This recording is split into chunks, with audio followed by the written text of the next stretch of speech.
We're told that 1807 was the year Britain found its conscience and banned the slave trade. The school books celebrate William Wilberforce, the moral crusade, the triumph of human decency over commercial greed. But in the decade before that ban, one buyer was purchasing enslaved people faster than almost anyone else in the Atlantic world. It wasn't a sugar plantation owner in Jamaica. It wasn't a private trading company looking to maximize profits. It was the British government itself. Between 1795 and 1808, the Crown spent roughly £925,000, about £25 million in today's money, purchasing over 13,000 men. They bought them to fight, to die, and to save an empire that was literally killing every European soldier it sent to defend it. This is the story of the West India Regiments and how cold mathematics turned human beings into a calculated military asset. Let's start with the problem the British military faced in the 1790s. Britain controlled some of the most valuable real estate on Earth. Sugar islands in the Caribbean that generated more wealth than all of North America combined. Guadeloupe alone produced more revenue for the French treasury than the entire Louisiana territory. Jamaica's annual exports exceeded the combined value of all British colonies in North America. These weren't just islands, they were money printing machines. And then, revolutionary France declared war in 1793. The French Caribbean became a military target, and Britain needed to defend its own islands while seizing French territory. So the British Army did what it always did. It sent regiments of trained European soldiers. They packed them onto transport ships, gave them muskets and powder, and shipped them across the Atlantic to win an empire. And then those soldiers started dying, not in battle, though that happened too, but from disease. Yellow fever, malaria, dysentery, dengue. The numbers were catastrophic. British regiments sent to the Caribbean were experiencing mortality rates as high as 70%. Entire battalions were being decimated not by enemy action, but by invisible tropical diseases. One military surgeon stationed in Jamaica kept meticulous records and calculated that European soldiers had a 1 in 2 chance of dying within their first year of service in the West Indies. If you survived that first year, your odds only improved slightly. Many died before they completed 2 years of service. The British Army was functionally feeding entire regiments into graveyards every few months. And unlike battle casualties, these deaths bought nothing. No territory captured, no enemy defeated, just empty uniforms and fresh graves. By 1795, the military situation was becoming absurd. Britain was winning battles in the Caribbean, but losing entire armies to microscopic enemies they couldn't even see. They'd capture a French island, garrison it with 1,000 men, and within months, those men would be dead, and the island would need to be garrisoned again. The cost was staggering. Training a British infantryman took months and considerable expense. Transporting him across the Atlantic cost money. Feeding and equipping him cost money. And then, on average, he'd be dead within a year or two, and you'd need to do it all over again. Someone in the War Office did the mathematics. At current mortality rates, maintaining military control of the British West Indies would require shipping thousands of replacement soldiers every single year, indefinitely. The army couldn't recruit that many men. Britain's population couldn't sustain those losses. And then someone proposed the solution. The logic was brutally simple. European soldiers were dying of tropical diseases at catastrophic rates, but the enslaved African population working on those same islands seemed largely immune to yellow fever and malaria. This wasn't sentiment or social theory. It was observable fact. Yellow fever in particular was often a childhood disease in West Africa. Those who survived developed immunity. European soldiers had no such protection. In April 1795, the British government made a decision. They would create new military units composed entirely of men of African descent. These would be called the West India Regiments. By September of that year, 8 regiments had been authorized. But here's where the arithmetic becomes disturbing. The Caribbean had free black men who could theoretically volunteer for military service. Some did, but nowhere near enough to fill the regiments the army needed. So the Crown decided to purchase enslaved men from plantation owners and immediately manumit them into military service. They would buy human beings, declare them free, and put them in uniform. The first purchases happened in 1795. Plantation owners were initially skeptical. Why would they sell their most valuable laborers? The British Army solved this problem with money. They offered prices above market rate. If a healthy, young enslaved man sold for 40 pounds on the open market, the army might pay 60 pounds, 80 pounds, sometimes over 100 pounds. The paperwork was clinical. Each man was assessed, valued, and bought like any other military supply. The invoices survive in British military archives. They're itemized the same way you'd invoice for horses or gunpowder, and this was happening at scale. Between 1795 and 1808, the British military purchased approximately 13,400 men. Most came from Jamaica, where the concentration of sugar plantations meant there were thousands of enslaved workers available. Others came from Barbados, Trinidad, and captured French islands like Martinique. The price varied based on age, health, and perceived strength. A young man in his physical prime might cost 100 pounds or more. An older man or someone recovering from an injury might go for 40 pounds. Records suggest the average price was approximately 70 pounds per man. The total direct cost for these purchases was approximately 925,000 pounds. In today's money, accounting for inflation and relative economic power, that's somewhere around 25 million pounds. But the Crown considered it a bargain. A European soldier might cost less to initially recruit, but he'd likely be dead within 2 years, and you'd need to recruit and transport a replacement. An African soldier immune to yellow fever might serve 10 or 15 years. From a purely economic standpoint, it was cheaper to buy immunity than to replace corpses. I want you to sit with that for a moment. The British Empire, the same government that would ban the slave trade in 1807, spent over a decade calculating that purchasing human beings was more cost-effective than losing employees to disease. This is what I meant about the corporate coldness. This wasn't cruelty for cruelty's sake. It was optimization, spreadsheet logic applied to human life. So how did these purchases actually happen? Let's walk through the process, because the bureaucratic machinery reveals something about how empire actually functioned. First, regimental commanders would be authorized by the War Office to acquire a certain number of men. The authorization would specify the budget and sometimes the physical requirements. Males between ages 16 and 30, free of obvious disease or disability. Then officers would travel to plantations and negotiate with owners.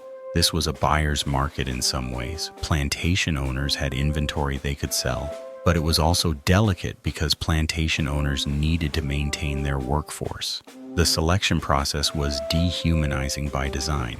Men would be examined like livestock. The British Army wanted healthy specimens who could march, carry equipment, and fire a musket. If a man passed inspection, the transaction would be completed immediately. The plantation owner would receive payment in sterling or promissory notes, backed by the British Treasury. The man would be issued a certificate of manumission. That certificate was crucial because technically these men were being freed, not transferred from one owner to another. The document would state that the man previously enslaved was now a free British subject who had enlisted in His Majesty's Army for military service. Enlisted. Let's be clear about what that word meant. These men had no choice about being purchased. They had no say in becoming soldiers. The manumission was real in legal terms. They were genuinely freed from chattel slavery. But their next step was predetermined. You were freed from slavery and immediately enlisted for military service. You traded one form of bondage for another, except this one came with a musket and the expectation that you'd fight. Some men were purchased directly from slave ships. When British forces captured enemy islands or intercepted French slave trading vessels, the human cargo aboard became legally British property. Rather than auctioning them to plantation owners, the army would purchase them in bulk directly from the prize courts. These purchases were sometimes cheaper because the men hadn't been seasoned to plantation work and were considered higher risk.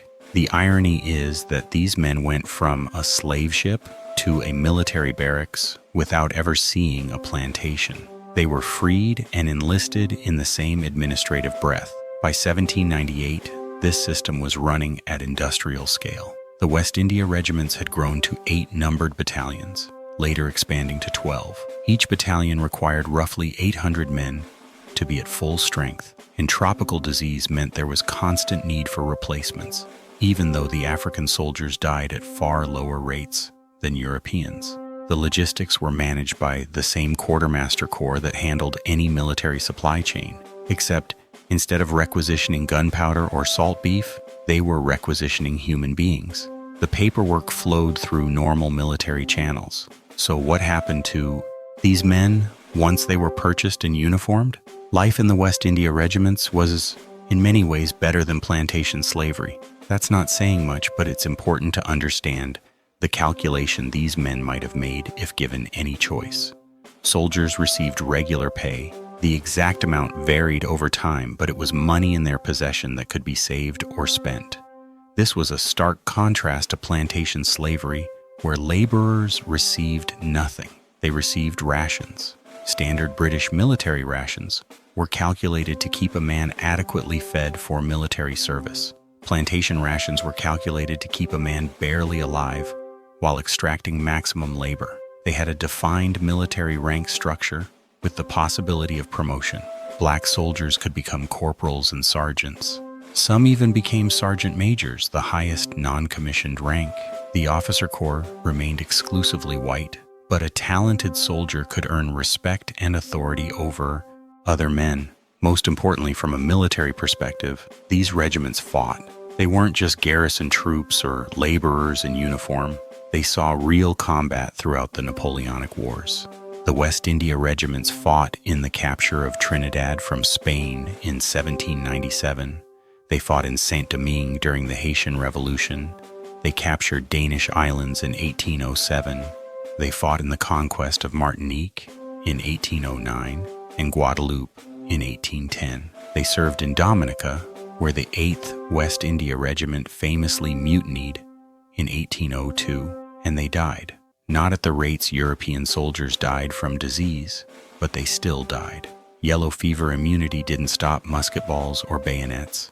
It didn't prevent all tropical diseases or the brutal conditions of 19th century warfare. British officers who served with these regiments often wrote that the soldiers performed with steadiness equal to any European troops. That phrase appears repeatedly in military assessments. It tells you something about the low expectations and casual racism of the era, but also something about how these men performed. They were bought as a cost-saving measure, but proved themselves as genuine combat soldiers. Yet, the paradox remained.